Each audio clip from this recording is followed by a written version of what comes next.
This is my 1978 Profab HL500 Yamaha. Very limited number built. This particular one is a 1 of 10 built C&J racing frames Profab. A lot of the Profab bikes, the American original Profab bikes, were in fact actually made by C&J racing frames. Pete Wilkins of Profab, generally it was like a one-man band, and it's my understanding, obviously correct me if I'm wrong in the comments, but he was a one-man band, and when he got probably in over his head with quite a few orders, I believe he subbed some of the orders out to C&J. These particular bikes are exact Profab bikes, but the C&J racing frames ones, there are only a limited number of those. There's only about 10 built. This one is one of them. There's one in Australia and there's one in America. So yeah, quite a rare bike, fantastic thing. This particular bike's an unrestored original version. Some of them at the time were specified with Simon's forks and Fox shocks. When I originally got this had Fox shocks on it, but the Fox shocks were in a poor state, and I had some All-ins which seemed to work quite nice on this bike. The front end's YZ490, but generally the engine's got a 36mm VM carb, the manifold's bored to 36, the inlet manifold of the cylinder is also 36mm, and it's a real nice smooth power. Great bike.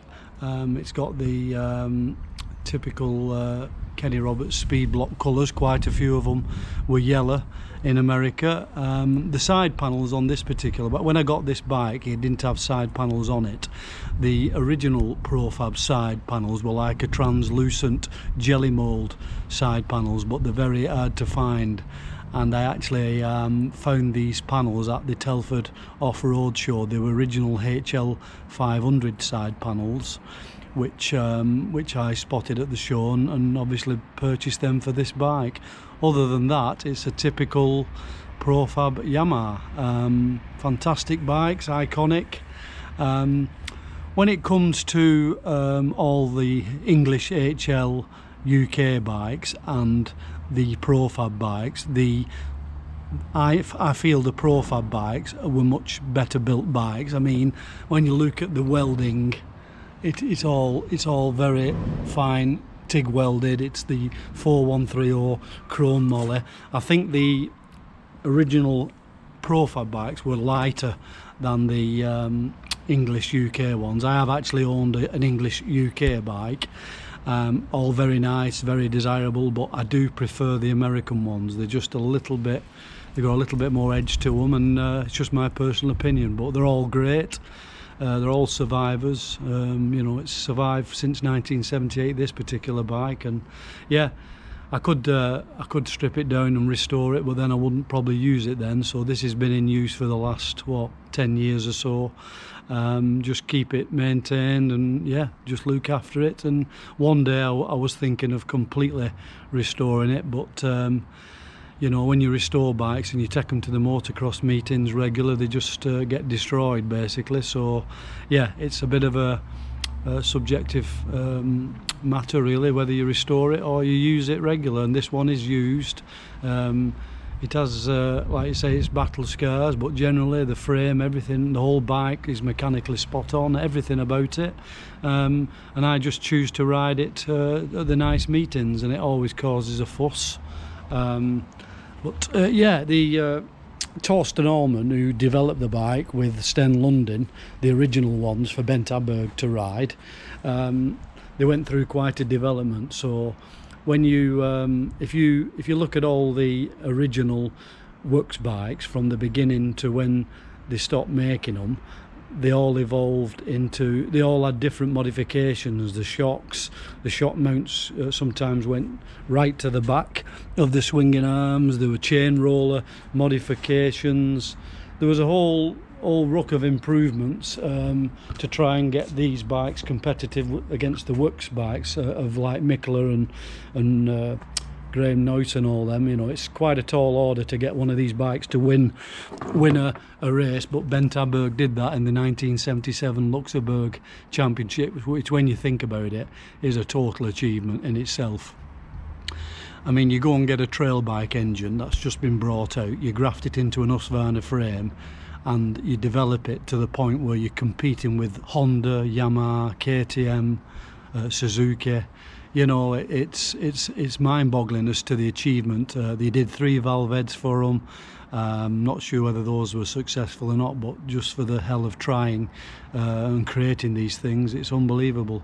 But yeah, exhaust configurations. This one's obviously on the right hand side as you sit on the bike. Some of them went over to the left hand side, the early ones. But yeah, they're all slightly different. They all have subtle differences, but they're all great bikes. And I'm very lucky to have owned a few of these in my lifetime, and yeah, it's going to be sad to see this one go, but yeah, it's got the typical YZ125C seat and the YZ125C tank, as they all sort of add those from the 2-stroke bikes.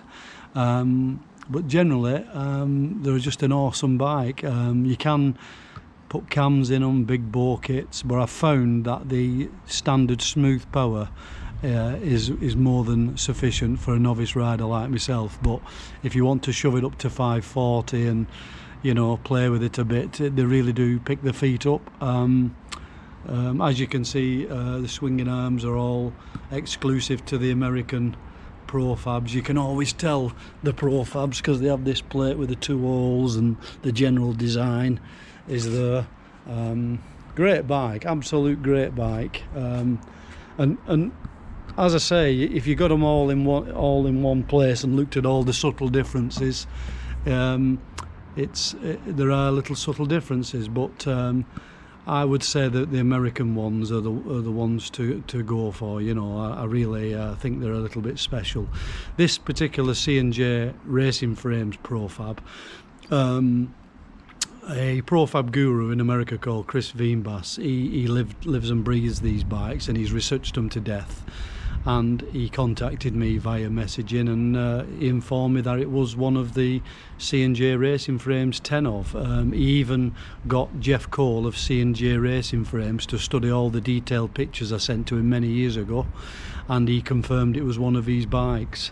So I was pretty staggered when I found that out, because you never stop learning with these bikes, and it's a very small world.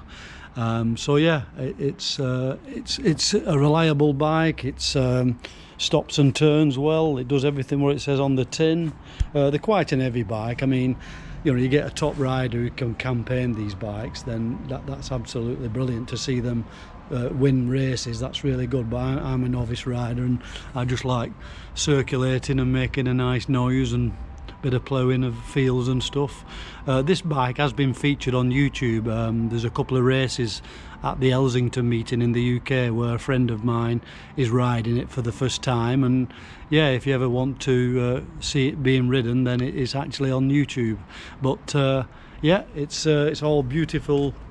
It's all beautiful TIG welded. It's got the oil feed kit to the rockers, but other than that, it's pretty much you know, a race ready bike. It would be nice to completely strip it down and restore it and have it looking brand new, but there lies another big problem of expense. So I'd prefer just to ride it and look after it from one meeting to the next.